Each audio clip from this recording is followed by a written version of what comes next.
Welcome back from the afternoon tea break, everybody. I'm really excited to introduce the last panel for today before we have our dinner later today.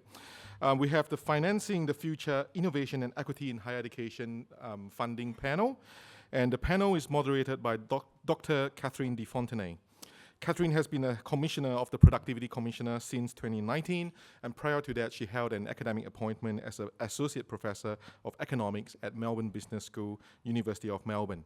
Catherine received her PhD from Stanford University in 1998 and has held visiting positions at the Stern School of Business, New York University, and the Stanford Institute for Economic and Policy Research.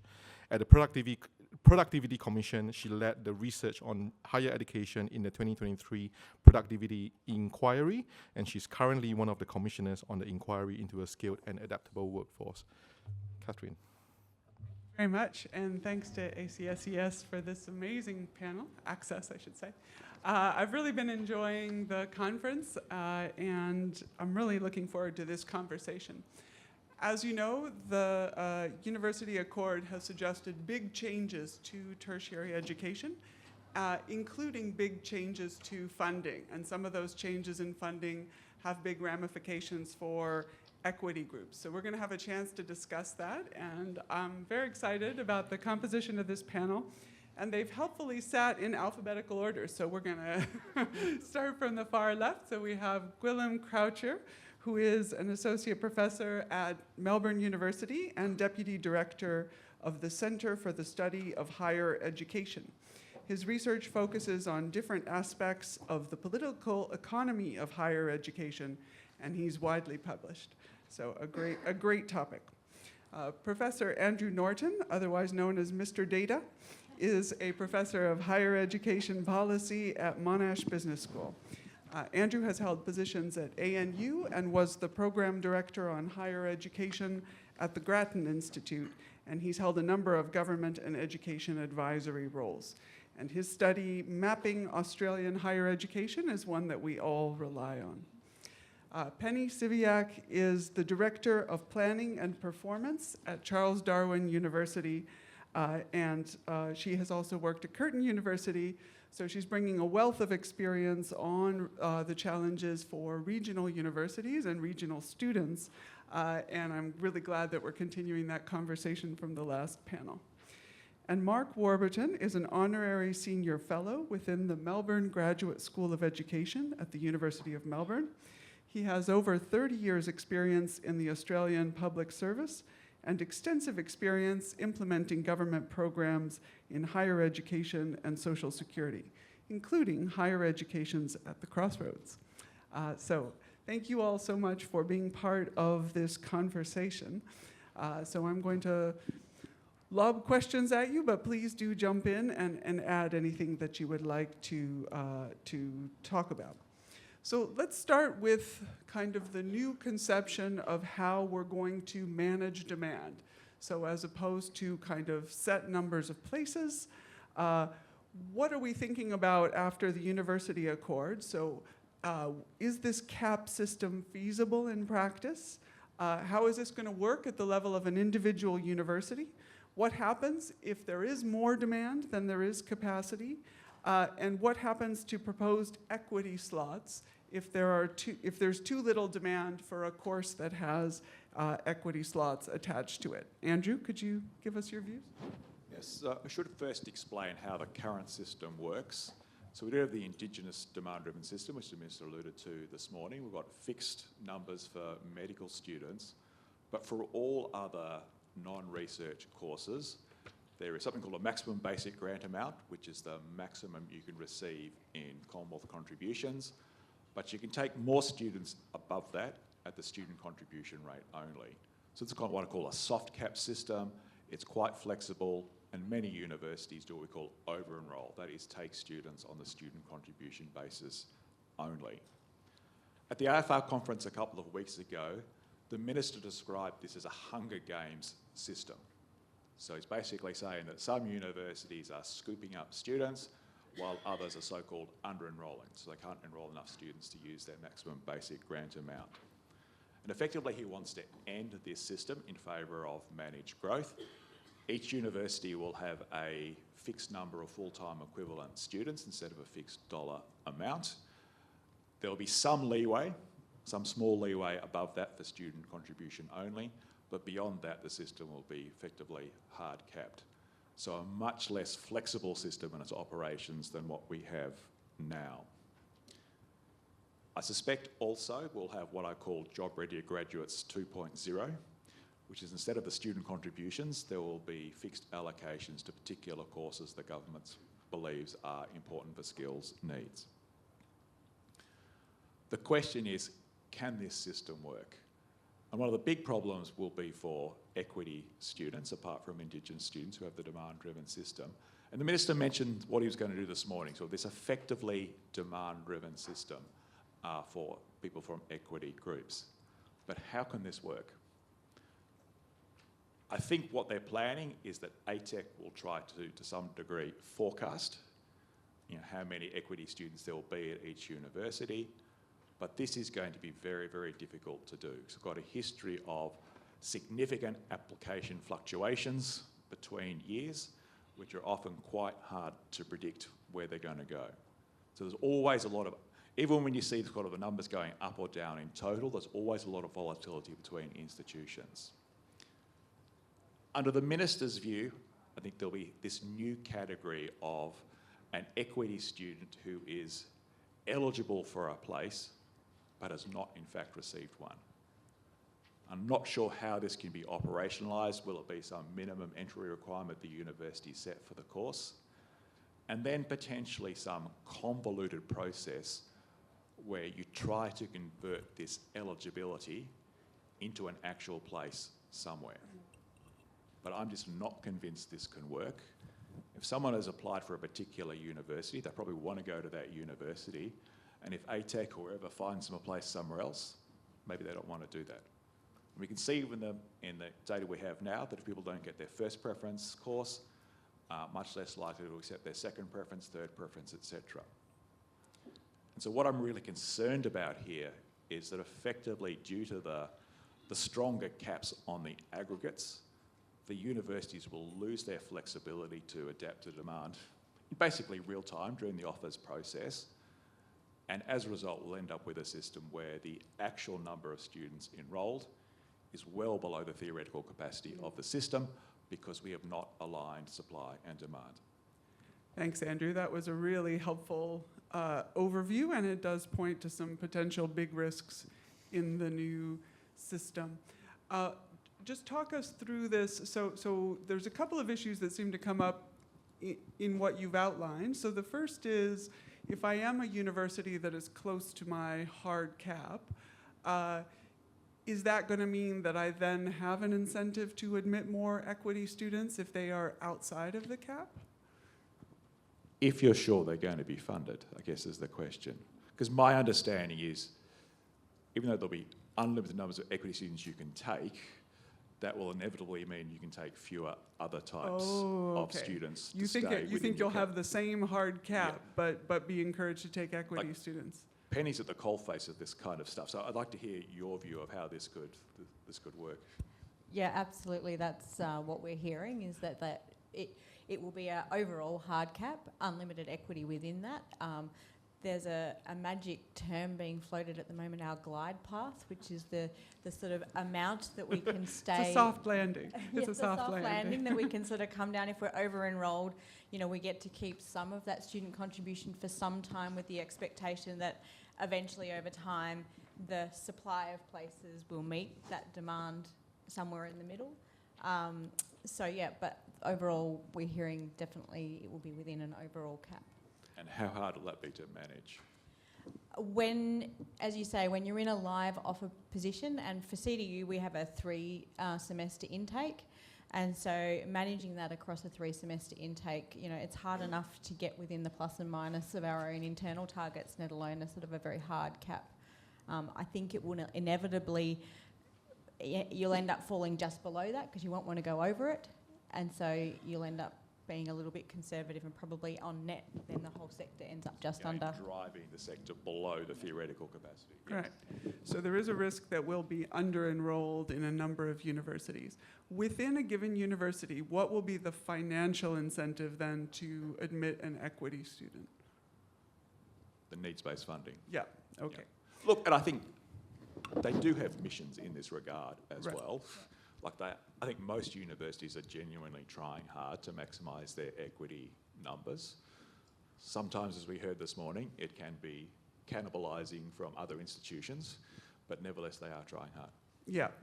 And what is it going to mean for students who are kind of on the margin, who don't qualify as an equity student, but we might view as less advantaged? Look, I think this is where the definitions are really important. And this huge problem, which has been discussed for a very long time but never resolved, which is we use a series of proxy measures, like where do you come from, as a measure of low SES. And I and others have argued for years that this bottom 25% is arbitrary, and often the next quartile is sociologically extremely similar Yeah. to the bottom quartile. At least, no, the bottom 10% is distinct, but kind of similar to sort of the second 15%. And as a result, this is very arbitrary at the margins for students, and particularly for universities whose catchment areas are in that second quartile. They'll still have the students with approximately the same needs as people in the bottom quartile, but get zero funding because they're arbitrarily classified as non-low SES. So we might want to think about maybe a taper instead of... A taper would be an obvious solution. Did anyone want to add something on this, how this managed demand system? I'll have a go. I've been increasingly concerned at the sort of disconnect between, what's being said about this system at the highest level, by the minister and so forth, and then what's actually being said by the department when it's being rolled out. And, a classic is the one that Andrew was just talking about a lot, allegedly demand-driven funding for equity students, not just within the needs-based component. I mean, I think what the minister's done there is good. It being a loading and the loading being paid for every student is an absolute positive. But I do completely agree that it's absolutely mysterious how this would work in terms of the global place allocation for each university. And one of the other big mysteries is the sector is being told it's growing. It's not. If anything, higher education attainment in the next decade is going to be lower than it is now, in my view. The system lost $500 million at last MyETHO, pulled out of student places. I can understand why that was done, because we've had a massive drop in student demand. We're down to 600,000 places from what was formerly 680,000 places. Now, the reasons for that are very complicated. There are economic reasons. Are there reasons related to student contribution? We don't really know. We know student demand has dropped considerably. But what we don't know is if it starts to recover, if we have a recession, student load starts to grow, anybody got any idea how many places might be available to go into the sector? If there's a reserve pot of places to backfill for equity students, how much is this pot? Where is it? I have absolutely no idea. And I'm also worried that sort of the way the dynamics work in the sector, that the new system can't cope with it. So we all know that there are big, powerful universities. If demand drops, they drop their ATAR a little bit, they'll fill their quotas. GO8 universities don't notice it. And this thing trickles down and you get to what some people describe derogatorily as sort of bottom-feeding universities or something. When we have a drop in demand, that is felt by particular institutions. And we've got a system that's sort of going to manage them down to their level. But then if we end up with a recession and demand increases, they are the ones that will have the big increases, and then they're going to be hit with the hard caps. I really think, and it seems to me that what's driving this is an idea that there can be central control of where students go. You know, partly this is what Job Ready Graduates was trying to do, shift students away from the big, powerful metropolitan universities to other institutions to make them viable. And Job Ready Graduates tried to do that with incentives. Now we're going to try and do that in a much tighter controlled model. And I'm highly sceptical that this is going to work. Thanks, that's really interesting. Will, did you want to add anything? Maybe one quick point just to pick up on something you said, Mark. And I think that, you know, in delivering or aspiring to a much more managed system, of course, we build in significant complexity. And if we've learned anything from some of the policy interventions in recent years, it's that be careful what you wish for and that the devil is in the detail in that. And so that when some of the aspirations for these policies don't emerge, such with JRG and a few others, then we look for another fix and we build in more complexity and we get ourselves in potentially a bigger mess. Yeah, it's a very good point that as soon as we get more prescriptive, then the information we need and the responsiveness we need is a challenge. It's worth making one final point here is about the government's 20,000 equity places, which was an election promise in 2022. Particular university, specific course, particular type of student. These places have not been used. Okay. Because, you know, every condition you add reduces the chance you can actually find a student who matches all the criteria. Yeah. I'm going to ask an unscripted question. Sorry. Do we have evidence that students are choosing wrong? So we do know that satisfaction is on average higher at regional universities than urban universities. Penny, well done you. Do we have evidence that students need a bit of a nudge, or does the evidence not support that? Are they choosing the wrong courses? Are they choosing the wrong universities? We certainly know that not everyone chooses with a full set of information. As Sam described in the first session, you go to one open day and you enroll in that university. So it is a little bit of a random process. What do we know about whether people are choosing wrong? I think the ability at the moment for universities to over-enroll, so that soft cap, is evidence that demand is going largely where capacity exists. And so I think that in itself says probably at the moment there's not a evidence of wrong choice, but I worry with a much harder cap system there'll be evidence of forced wrong choice, potentially in a harder cap system. Can I reframe your question? I think the question should be not a student's choosing incorrectly, but can a centrally driven system result in a better outcome than one driven by student choice? And I think I'm not here advocating for return to the demand-driven system, though I'm not averse to that. But that signalled much less control in the system, and I think it produced good outcomes, both in terms of what students did and in how it met Australia's skill demands. So they were quite adept at knowing what to pick to get them a job, and I think Andrew would support that from the work he did on the evaluation of that system. Yeah. Also, I think we can't expect people to get 100% accuracy on course or university choice. Like, it's just not plausible. We can do things like better careers advice, which we talked about earlier, but you know, I would call particularly, say, the first year as kind of a bit of a discovery process where you work out, is this really the right course for me? Is this the right institution? Should I go full-time, part-time? All these things, which you can hear about in the abstract before you start, but I think you often need to be there and do it before you really know what's right for you.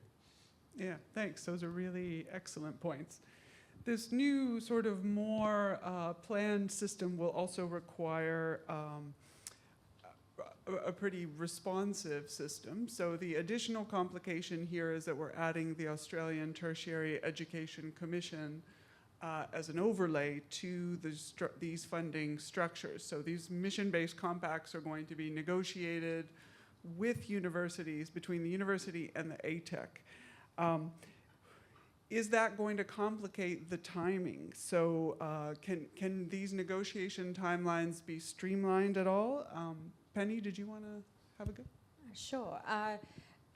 Look, I think in principle it's a great opportunity for us to have a meaningful discussion with the ATEC about our institution's objectives and to, I guess, meaningfully bring in some diversity across the sector. So I welcome the concept of revitalised mission-based concepts and that sort of thing. I guess I'm worried about the opportunity for all of us, 38 universities, to have those meaningful discussions in the timeline that would be required for us to then know with certainty what our funding profile looks like in time for things, you know, for admissions to be open in 2027. And I guess an example, we've just had one-on-one meetings with all of the universities with the department about our 2026 funding profile and the starting of conversations about that glide path for 2027.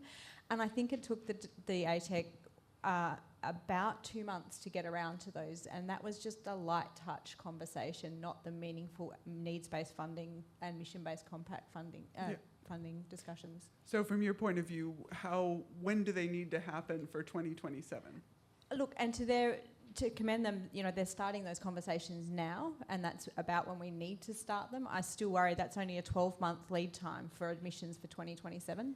So I'm still worried about that being a complete process in time. Yeah, okay, fantastic. Also, I think there's a problem as well. If they want to be adaptive to demand, you kind of need to leave it to the last possible minute. But if you want universities to have some certainty about around which they can plan, it needs to be months or even years earlier, particularly if you want some new programs. Look at the funding agreements now, which are going to be replaced with the compacts.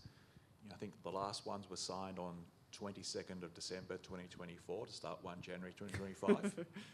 Yeah. It's not leaving a lot of time. Okay. So you don't, if this system was being grown and there was actually room for it to expand back to where it was, you wouldn't necessarily need year-on-year negotiations. If you had growth and some factor for growth built into a forward-year plan, you know, potentially over 3 years, you know, what are we trying to achieve? You would both provide certainty for universities and less of a need to run revisions to place allocation schedules in agreement. And I guess the fact that that's not occurring just backs me up in my belief that we're not in a growing system here. Mm-hmm. Well, We might take a lesson from the last time we had a tertiary education commission for a much smaller sector, and that's when we did rely on 3-year agreements, right, for arguably a lot less complexity in some ways for all these reasons, and we'd be well to take that lesson. and what's driving the variation from year on year? I mean, it is kind of interesting that there is so much variation. There aren't that many, some people have raised the economy as a factor, so obviously education's counter-cyclical. When jobs are prevalent, people go to university less. When there's a recession, people go to university more. But aside from sort of that macroeconomic consideration, are there other factors that might affect enrollments at one university year on year? Certainly for us. So I would like to say there's a lag in the data, a significant lag. We still haven't got visibility of 2024 data at a sector level yet. And I'm hearing through colleagues at many universities, particularly in the second half of this year, there is growth in the sector and quite strong growth in the sector leading into 2026. So I think we're on that growth path already. And, you know, we are entering into negotiations with ATEX on the basis of 2023 data at the moment and hopefully 24 soon. The things that create cyclical will be things like new programs coming into individual institutions. So that probably doesn't shift sector level demand, but it certainly shifts institutional level demand. Things like availability of work placements. So we had a major shift in the availability of nursing work placements post-COVID, and that really halved our nursing numbers overnight, and it's taken us about 3 years to get back to that. So that's a complex narrative to then talk to the department about in terms of what that means in terms of pipeline and retention of students into your funding agreement. So they're just examples. Half-year cohorts, I mean, I don't think we've got any of those coming up soon, but, you know, your school cohorts changing, all of those things make a difference and materially to demand. Thanks, those are great examples. Now, in terms of funding, the most controversial thing in the last few years has been, of course, jobs-ready graduates, which the Productivity Commission said should probably be eliminated.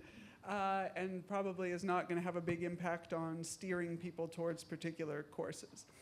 The government has been subject to some adverse public comment because so far it has not made changes in this area, and that came up this morning. It's passing the issue of pricing to the Australian Tertiary Education Commission, and it's not clear when those student contributions might be changed. So Mark, is this the right approach, and could this matter be handled differently? And what should be done, you know, if that's affecting, is that affecting equity students, and what should we do? So I don't think it is the right approach, and yes, it can be handled differently. Look, we need student contributions. Each year the revenue they generate provides a bit over a third of the resourcing of higher education student places, about $5 billion. But we need that system to be equitable and not to discourage disadvantaged students. Currently, we have all this nonsense about how frightfully complicated this is and we can't do anything about it. We need to fix all aspects of university funding in some sort of giant pricing review that will be conducted by ATEC. Quite frankly, this is all rubbish. The current highly inequitable system of student contributions should be changed, and it should be changed straight away. If we do it in the current MyEFO or the next budget, it could be legislated to start in 2027. If we don't do it on that time frame, you know, we're looking further down the track, and in my view, this is just unacceptable. There's no reason for the government to push the issue down the track. It's not complex. It doesn't have to cost anything. It can be done in a revenue neutral manner. It just requires someone to exercise a bit of courage. There are only basically two options. One is a single rate of student contribution. That's my preferred rate, my preferred option. I can explain why later if we have time. Alternatively, we could have a tiered system of student contributions with the rates loosely based on expected earnings as recommended by the Accord. There are a few options, but basically you will end up with 3 to 5 rates. I said the government had to display a bit of courage. Many people are outraged that some students are paying nearly $17,000 a year. The reason it's that high is because some people are paying less than $5,000 a year. Students on the current bottom rate are paying less in real terms than when the ALP first introduced HECS. In real terms, they're just paying a bit over 90% of what was the original HECS rate. These students have to pay more. It's that simple. The government and sector leaders need the guts to say so, and the arguments themselves are not hard. I mean, let's look at who are the students who are on low student contributions. There are those studying maths and statistics. Well, they're going to earn good incomes. If you want to set contributions according to future earnings, they're going to be in your top or your second top category. And we've got teachers. They earn decent salaries. Their salaries start relatively high compared to some other professions, and they continue to increase. They top out a bit earlier than some other professions, but if you set student contributions according to future earnings, there's no way they should be paying less than the average. That more or less leaves us with nurses. We're not talking about enrolled nurses here. We're talking about registered nurses. Their future earnings are variable. If they become a nurse practitioner, they will earn well above the average for someone with a bachelor degree. Of course, many don't do that well. If you want contributions set according to future earnings, they'll likely be in your lowest category, but they should be paying more than they are now under JRG. What is most important is the HECS repayment arrangement. People shouldn't be required to make HECS repayments unless they can afford to do so. The most important thing the current government's done has been to lift the repayment threshold, and it should be congratulated for doing so. But you know, I'm particularly concerned this issue is just being used for political purposes. We saw the role it played in the last election campaign. You know, if people are delaying changing student contributions to garner votes in the next election, that is just inappropriate. And I think I'll get off my high horse on that point. Gwil, do you have any political economy views to offer us? Yeah, I do want to throw a little bit of a bomb into that.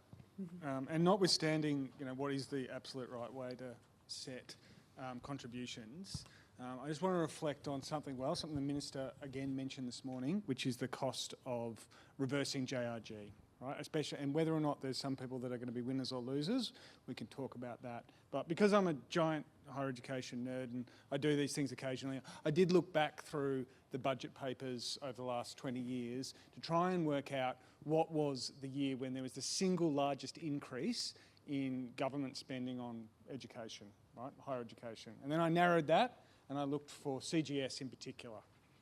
Now, I think it's a really good argument that 2011, 2012, height of the demand-driven system, was the year when the government spent probably the most in a single year, and that was about $1.2 billion in today's terms, and that number will broadly be familiar to you. The minister said this morning about $1 billion would be JRG. I think there's an argument that it might even be more than that.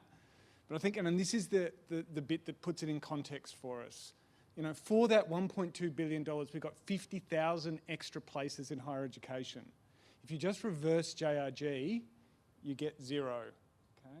Now, rightly or wrongly, I mean, it's a difficult question for any government, I think, and it's something that, you know, we might have aspirations to move the system, but I don't think we can fully ignore that at the period when a Labor government, demand-driven system, pumping money into higher education, and we're looking at the same quantum relatively to reverse the previous JRG change. I'll leave it there. Thanks. No, that's a very helpful perspective. It is a challenging problem. Let's dive into some of the kind of specific equity categories to think about funding. So Penny, let's think about regional students. So how do overlapping categories where a regional student might be First Nations and low SES and regional, how does that affect funding? And are there any categories like online students who are being overlooked? Yeah. So I think regional and remote students overall, not just online, have been overlooked a little bit in the new needs-based funding model.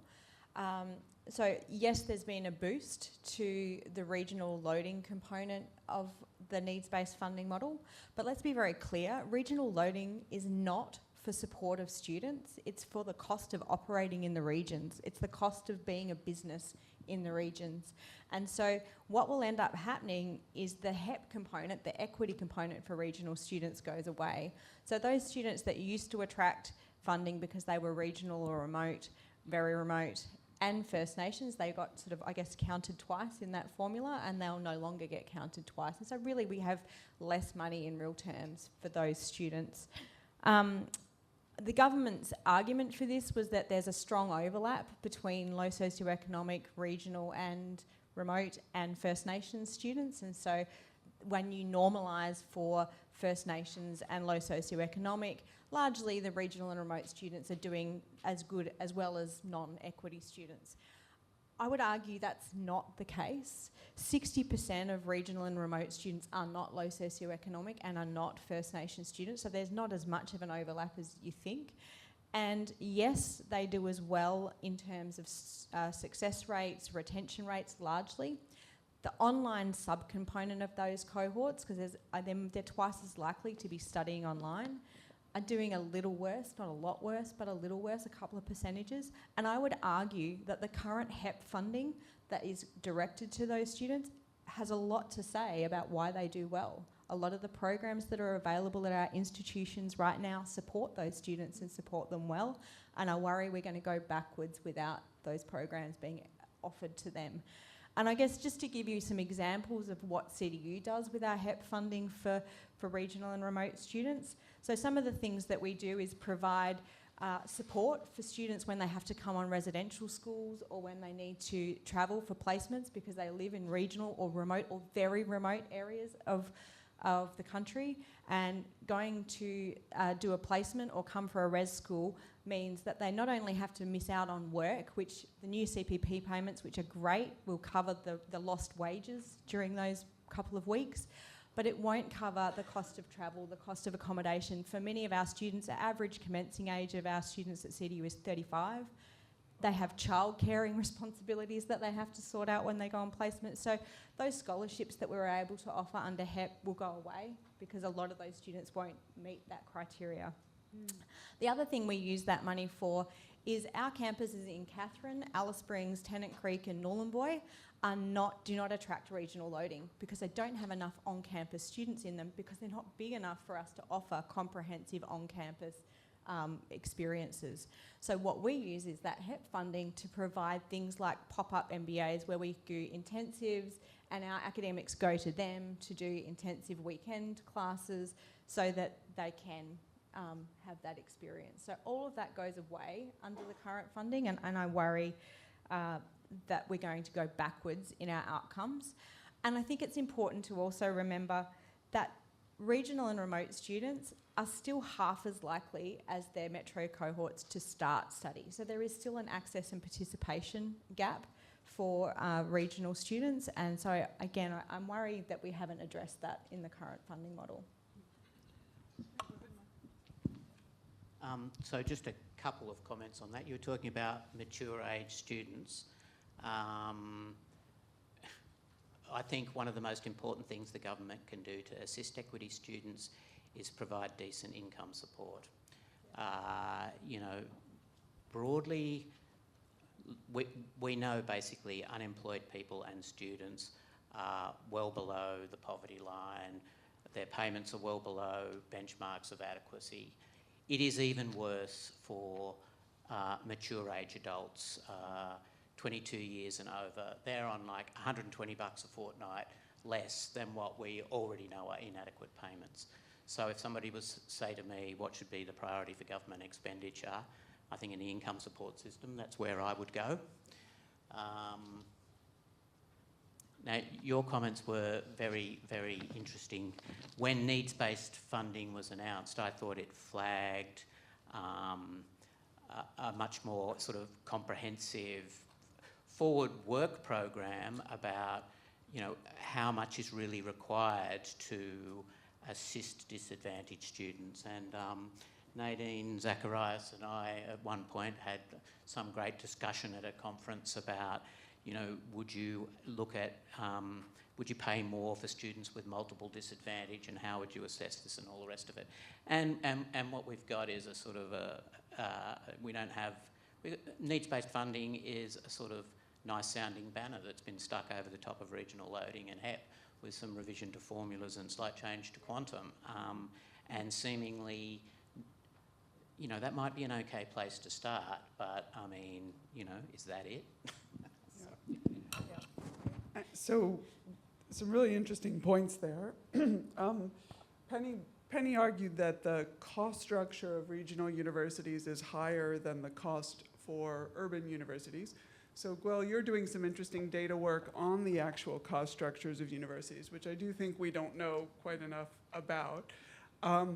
So what do we know? What do we not know? And having had a look at their cost structure, is additional funding for regional universities or block grants the right mechanism? Or do we want funding that follows the student? Thanks, and just thanks to everybody for being enthusiastic for a panel on financing and now talking about costing, last thing after a day of discussion. But I mean, I'll keep this brief because I would like to say a little bit about costing in education. I'll talk a little bit about the work we've done in a moment. But I guess the first thing I'd say with discussions of costing in higher education is I think we need to be careful to avoid the sort of true costs trap. And what I mean by that is that we often talk about saying if only we funded for the true cost. Now, I don't think it's lost on anybody that there probably is no true cost. There's a whole lot of decisions that are made there, everything from quality, right? So we need to avoid that. Having said that, I think we can say some meaningful things about cost. We've been doing some work with a data set from 12 universities. We've looked specifically at 180,000 different subjects across these universities across 3 years. Whole lot of different variables mixed in there: class size, level, field of education, staff time allocation. I'm missing some stuff, fee type, right? Now, this is, there's a number of different ways you can look at this. We've used a particular statistical technique to try and untie it and see if there's some underlying patterns. And the one thing I can say from this work, which will be made public reasonably soon, is that if you look at regional provision, it is almost certain that some areas, some FOEs, fields of education, in science and health, likely cost more. Right? Once you adjust for all these other factors, I think that's fair enough. So the same health course in a regional university versus an urban one. Over this data set over 3 years, it's pretty consistent over 3 years. So just to the question about should money go to institutions versus should it follow the students, I think that's a hard question to untie. I mean, if you were to ask me for a quick answer, I'd say that support for regional institutions is probably a necessary condition. Right? And I think we've recognised that, but it's maybe not a sufficient condition. Because of course the other part of that is saying that and we've had lots of discussion throughout the day about some of the challenges, opportunities for regional students moving, within regions or to metropolitan institutions. I don't think that can be ignored, but we clearly need more work done on it. Okay. Andrew, any thoughts on that? Look, I think it does need to be via the sort of the FSOL system, but it does, need to compensate for these additional costs, because I think basically this is an economies of scale industry, and if you're running a regional campus for a few hundred students, that's fundamentally different to a city campus with 50, 60,000 students. Mm-hmm. Do we get some beneficial effects of having some of the funding follow the student, though, in terms of the incentives to look after those students and retain them? Yeah, so I think it's part of it as well, yep. But fundamentally, as Penny said, there are basically institutional-sized reasons why these campuses are harder to operate. Yeah, okay, fantastic. And then a question for any of you. So, what are some of the hidden costs of supporting equity students who do have multiple sources of disadvantage? So should it be fully additional, Penny? Should it be, what kind of... Yeah, look, I think the weighting system that they're bringing in with the needs-based funding goes a long way to acknowledging some of the sort of compound factors in equity. I think they've done that based on current outcomes. So looking at the gap between the student outcomes now and the non-equity cohort and weighting that accordingly. So I think that's a good start. It's a step towards just treating everyone equally as was in HEP. Yeah, so maybe for Mark and you, so how will it work in this new system for those people that aren't as excited about funding as we are? Sure. So I don't think I don't have the exact numbers in the top of my head, but essentially a low socioeconomic student with a high ATAR, so I think it's above 80, is the base price in the needs-based funding model, and they all attract, I guess, one unit of funding. Then a low socioeconomic student who has a ATAR below 80 or has a non-ATAR will be the next price of funding. And I think it's about 1.7 times more than the base. You then have First Nations students of all levels of preparedness. They will be the next tier of funding, and then the final tier of funding is low socioeconomic and First Nations of all levels of preparedness, and they will achieve the highest rate of funding. So that tiered system, I think, goes a step towards a better acknowledgement of intersectionality within equity cohorts. Yep. It is actually an improvement on the previous system, isn't it? I was getting a bit hyperbolic before when I sort of implied that the HEP arrangements were staying exactly the same. Yeah. Can I ask you a question? So the way the counts will be done for those loadings is commencing students, but then for continuing students, it'll just be done on an FSOL count. I'd just be interested in your comments on that proposal. I think I might be partially responsible for that. I think I may have somehow suggested, look, certainly for CDU, a big part of the job of onboarding a student and getting their success going is in that first year. And so for that is a headcount thing in the first year. It's very much about getting them ready, getting them on board across the sector, making sure they're being successful at uni, not in their individual subjects. It's at their individual subjects as well. Once they get past that first year and they're on a success track, then keeping them on that success track for us is very much in the units, in their load. And so I think it makes sense. But I'm biased because I probably suggested it. Well, we won't hold it against you. Andrew, despite some recovery in 2025, the number of people receiving student income support is significantly down on past levels. So should we worry about this trend? And if we should be worried, what should we do about it? Yeah, so Mark's already mentioned this as well. So if we ignore a spike during COVID, student income support numbers peaked in 2014, so more than a decade ago. They peaked before the peak of the demand-driven system. In 2014, there were 220,000. This is higher ed students only. As of mid-last year, which is the last year I've got full higher ed, it was 137,000. So a very big drop in those years. This year, I've only got higher ed plus voc ed, but it's, as of July, it was 6% higher than it was July last year, which might reflect some of the recovery in student load that Penny was mentioning, but still 13% below what it had been in July 2019. So still heading up, but still very low by historical standards.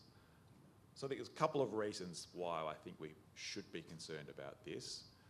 One is, I suspect it's a factor in the overall decline in student numbers.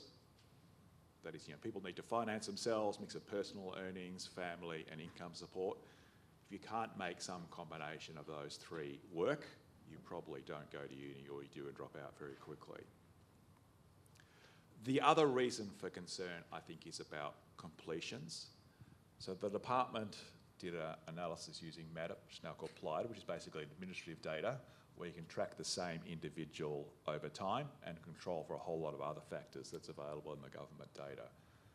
And they showed that, particularly for students at the lower SES spectrum, the lower part of the SES spectrum, completion rates were significantly higher for people on youth allowance compared to those who are not.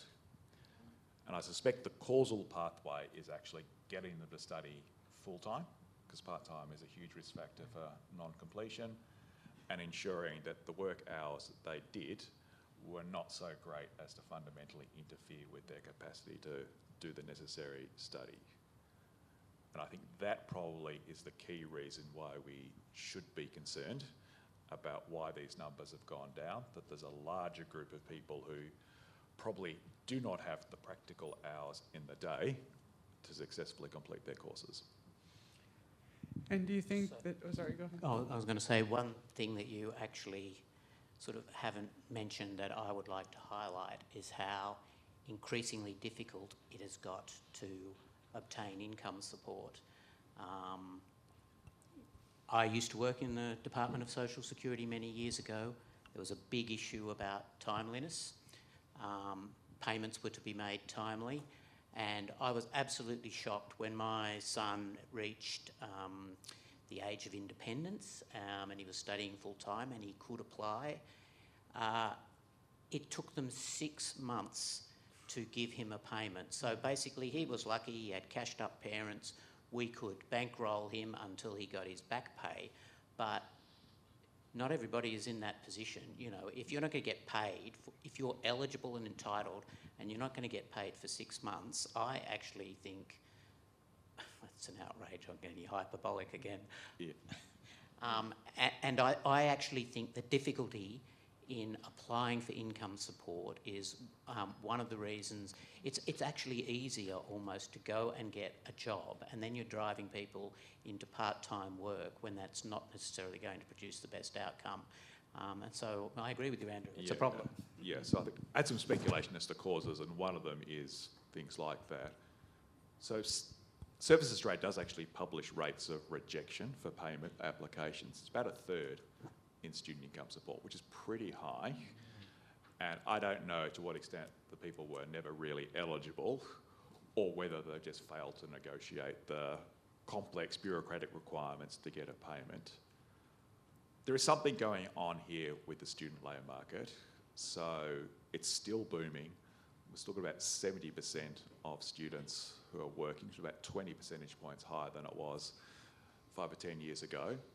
So I think to some degree there are people saying, well, I can earn far more than my youth allowance payment by working, so I'll just give it the flick and take the money this way.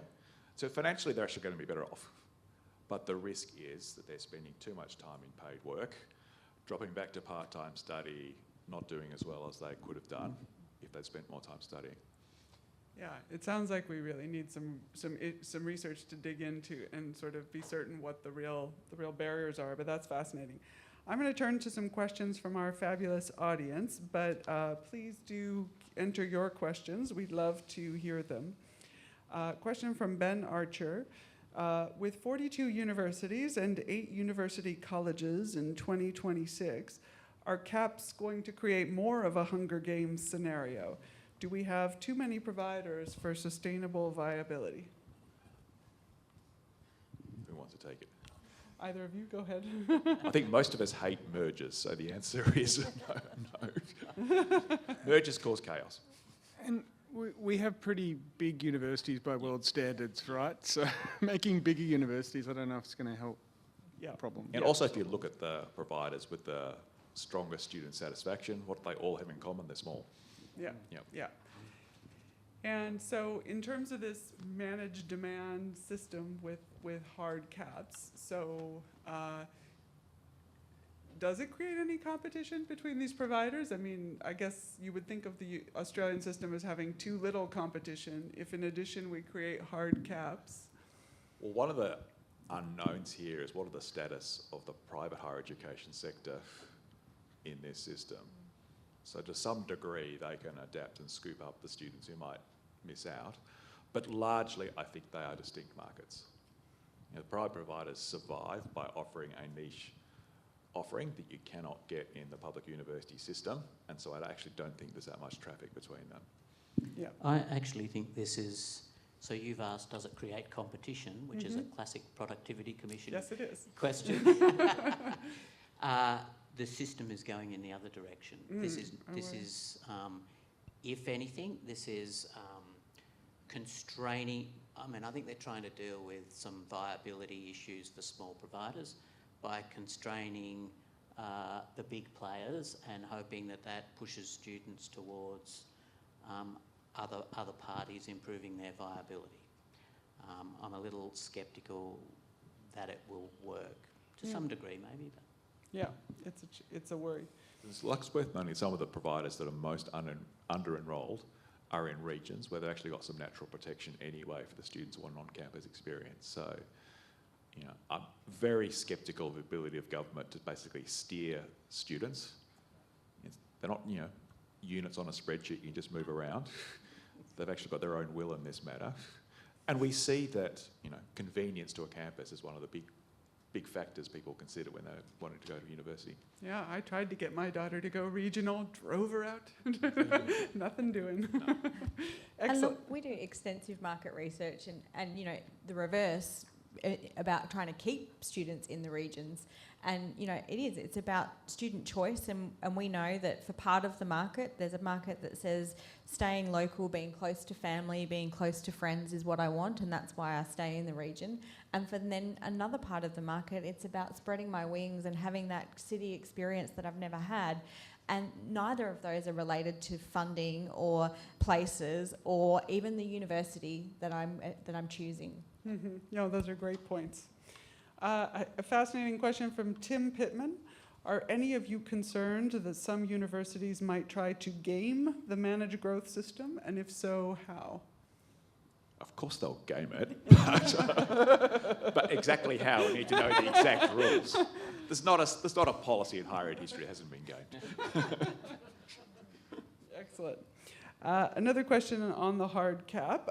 With the hard cap, from Kent, we should expect an increase in entry requirements at the in-demand universities.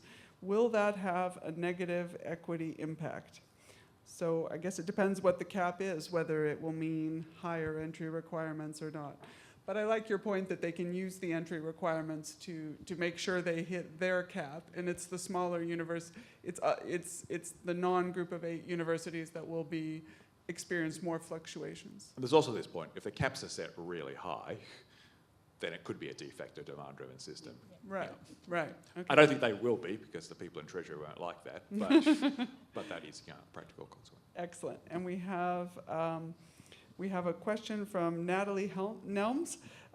What do you think would work to ensure equity students could be genuinely demand-driven? So let's just assume we stay with the current hard caps.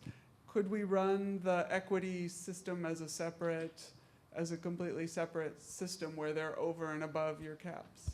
We currently do that for First Nations students, and I think it works. So apart from the obvious funding and how you would pay for it scenario, I think, there's evidence that it works with the First Nations demand-driven system. Mm-hmm. I mean, the added problem here, of course, is around definitions, and as Andrew pointed out before, low ACS is a proxy measure, so we'd probably need to think about some student measure or revision there, but it doesn't mean it's not impossible. The other big risk here is the transition. So when they created the Indigenous demand-driven, they just looked at how many Indigenous or people within the existing load, reduced the university's funding by that amount, and said you'll get it back via demand-driven funding. But if the Indigenous numbers fell short of those estimates, then there's a problem, because the whole system's capacity has been reduced. So it's a version of, if you add all these conditions to places, you've got the greater risk that you won't be able to use them all effectively. Yeah. I think everyone demand-driven funding, no one demand-driven funding, they're really the main choice, I think. And are the hard caps at the level of a whole university, or is there planning to be kind of more specific caps within different areas? What I'm hearing so far is whole of university, but your First Nations demand-driven are outside of those caps. Okay. But have you heard anything about course caps? Because really the agenda around skills suggests they do want that level of control. I'm not hearing that at the moment in the practical terms. They're very much talking about the sort of percentage. So certainly I think if you're over-enrolled, they're talking about the sort of percentage they'll allow you to be over-enrolled as an institution. I'm certainly not hearing course level. And that is the logic of what they're saying in the broader documents. And at the moment, their power to actually cap by course is questionable, but the ATEC legislation will reveal all. But we have a sort of funny checkered history here, don't we? So one of the way the way job-ready graduates was meant to operate was through a financial cap, with universities having flexibility as to where they put their load according to their mission and local skill needs, blah, blah, blah, blah, blah. And then, instantly from day one, the government started to make specific place allocations in particular things that it wanted to encourage. Now we're moving to a system where the cap will be in load terms, which is, I think that's potentially a slight improvement, because it means, you can have the same load, but you've got some flexibility to move it depending on the different discipline costs. But they could just as easily go back into this, well, no, actually I want to have even more control than that, So we keep getting these models promulgated, and then it's not very long before we're practically living out a sort of different reality. And I think the added complexity in that is that the government talks in fields of education, but that's units. It's units within courses, and that's not often aligned to courses. And student choice is driven by course, not by units. And so I think if they went down that level, it'd be danger territory. It would be very challenging. I mean, obviously, at the Productivity Commission, we're very suspicious of steering people rather than letting students choose. Is there an argument for this being a particularly unusual juncture where we are making a big transition towards net zero industries? We are, artificial intelligence is going to change a lot of things. At the level of an individual student, picking the right direction might be more challenging than usual. Is there a case for a bit of steering right now that there would not normally be? No.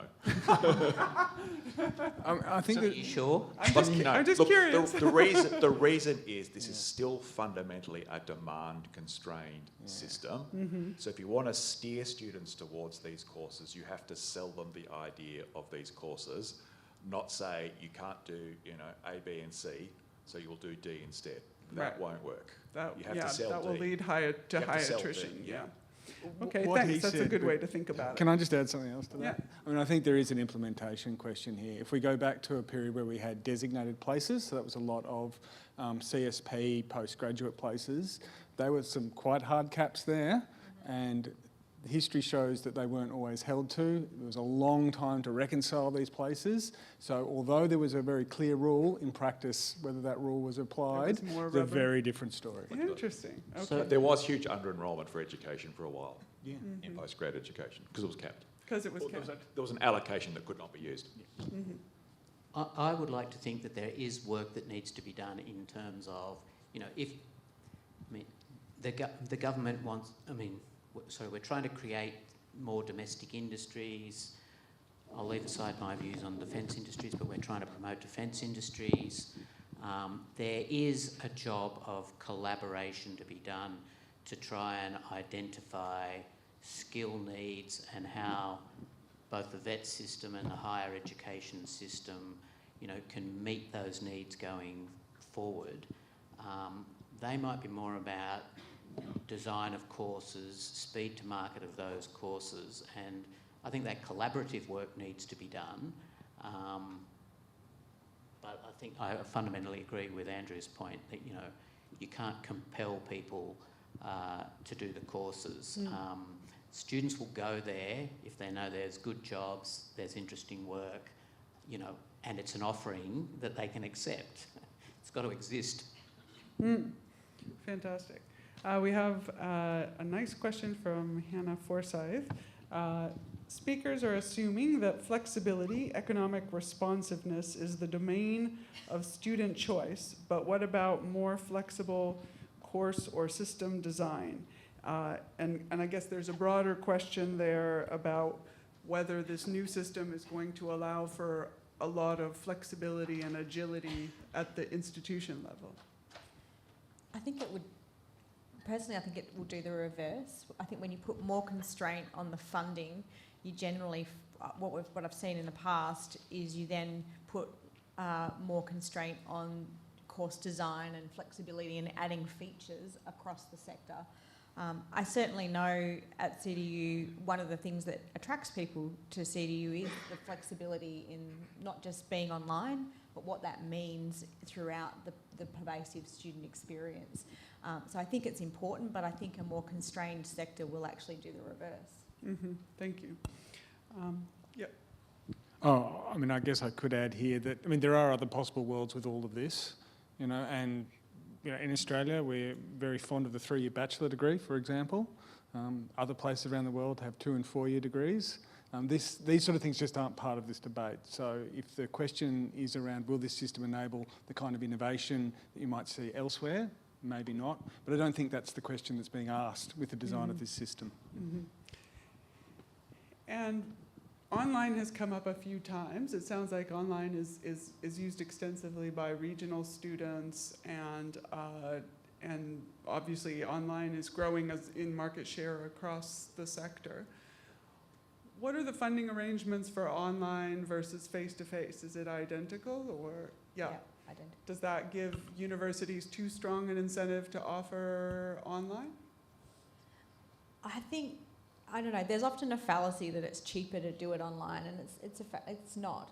To do online well, it's more complicated, it's more complex, particularly if you're doing that mixed mode. So, I don't think it provides an incentive to do more online. Spoiler, some of our costing work is showing there is very, very different costs in online. I think it's for all the reasons you outlined. But we do have one interesting example of Swinburne Online, which was a separate legal entity solely devoted to online study. And because they got rid of all the legacy costs of Swinburne, they could in fact make money on the Commonwealth supported rate alone. Interesting. But you have to get rid of the legacy costs, and that's the hard part for any Right. existing uni. Yeah. Right. All right, and we might shift away from the question of the funding. So one thing that's come up here, and apparently has come up last year, so we have a great question from Nadine Zacharias. We concluded in this same panel last year with unanimous agreement that income support was the next priority. So how do we finally get this on the political agenda? So that's a great question. Nadine, what do you guys think? One of the difficulties is that it's in a different portfolio, and therefore it's kind of not front of mind for an education minister because one of his colleagues is in charge of it. So there was a period, wasn't there, where the admin was in Centrelink, but the policy was in higher ed or education. Okay. Maybe we need to go back to that, even though that's administratively messy. Yeah, no, not in my ideal world. Yeah. The social security system is its own beast, and all the elements of it interact, and you don't get anywhere by splitting it up and carving it across, the employment portfolio, the education portfolio. It is not on anybody's radar at the moment because the elephant in the room is the adequacy of the rate of unemployment to which other payments, including student allowances, are linked, and there's an absolute ton of money in that, and so I have never been through a period where discussion about the income support system is so quiet. So I think it is a real challenge, to improve the income support system. People have got to speak up about it. On the other hand, it's quiet partly because the equity community doesn't talk about it very much. Like, I don't think ACSES' predecessor did a single paper on income support, even though it's the biggest equity program. So you can slowly increase its profile just by talking about it. And that will drive media and get more attention. And there's a lot of focus on, is the income support system encouraging people to work? It's interesting how rarely the question is asking, is the income support system encouraging people to study? And given that you worry most about young people who are not in education or employment or training, then you would think that would be a bigger part of the conversation. Well, Australia might even be a bit of an outlier here. I mean, I think if you look at a lot of other major higher education systems, questions of student income support are always much more central to question anything to do with fees, costs, support. Mm-hmm. Also, our student surveys don't ask about the number of hours you spend studying, which is kind of a missing data point. So if we could prove that people were spending too few hours actually studying, that would be important to show. Yeah, it's hard not to do the math and think that a lot of them have no hours left for study. It is an extraordinary how prevalent long part-time hours are among students. Yeah, so basically since COVID, the median working hours per week is above 20 for full-time students. So. Wow. Yeah. And we had a question about international students. So obviously for some of our universities, particularly in the group of 8, they form a sizable share of their revenues. Will that be part of the conversation in these mission-based compacts and funding agreements? So will it affect the share of funding for a university, the revenues they're getting from overseas students? So my understanding is the mission-based compacts will negotiate both our domestic funding profile and our international student NOSC, as it's called, and basically the number of students we can bring in each year. And so again, that adds that complexity to the negotiation with the ATEC. I think there will be a conversation about the balance between the two of those and about ensuring that their growth in one is not disproportionate to the other. But that's as much as I've heard at the moment. So obviously there have been a few levers that have been attempted to be used to sort of limit enrollment numbers among international students. Are there views on the panel? How should we think about sort of the number of international students and their financial contribution? So they're even more demand constrained than the domestics because they can go to other countries as well. I think there will be greater constraint on some institutions, and I think basically the reason for that is particularly the Chinese market is basically not responding to change migration policy. So that's not an effective way of bringing their numbers down. I think it's how we got to caps in the first place last year, and now they'll do it via the compacts process, which may have, you should have no more than 35% or whatever of your students who are international, something like that, which some universities have already voluntarily done. Said we are an Australian public university, there has to be a balance. I mean, broadly, the bottom line here is that international students are used to fund the shortfall in research. Now, I know there'll be institutions in the sector that go, oh no, we cross-subsidise our domestic students with this stuff. I mean, it's hard to deny what somebody alleges about an individual university, but when you look at how the sector operates as a whole, that's not the case. There are some surplus funds still in student places that are used to fund research, and the surpluses from international students are funding research, particularly in the big universities. So there'll be some very interesting discussions with those big GI universities if they want to say you need more balance in your student load across domestics and internationals. Now, the smaller regionals always want a bit of the international action. It is very hard for them to attract international students into the regions, which is why you can run around here and see regional universities with a shop front in a city. I think the problem here really is, what dedicated funding should go to regional institutions to maintain those institutions in the regions, because the bottom line here is, we need them, and if they don't have the economies of scale, we should fund them to continue to exist. They're required in their communities for the skills. We just need to be transparent about that pot of money that's not delivered with student places. And so in the longer term pricing exercise, I'd like to see some more focus on that. And it's mixed in with the regional loading. How much of that is actually for disadvantaged students, and how much of that is just a proxy because we're propping up some universities that are operating at a very small scale. That's a helpful way to think about it. So essentially, it's a surplus pool of income for a university.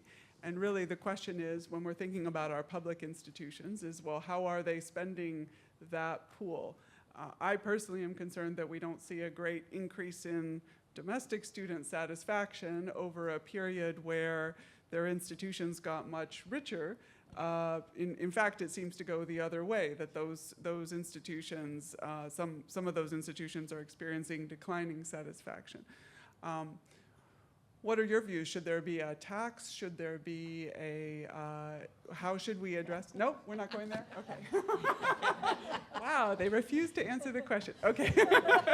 We are at time, so please join me in thanking this amazing panel.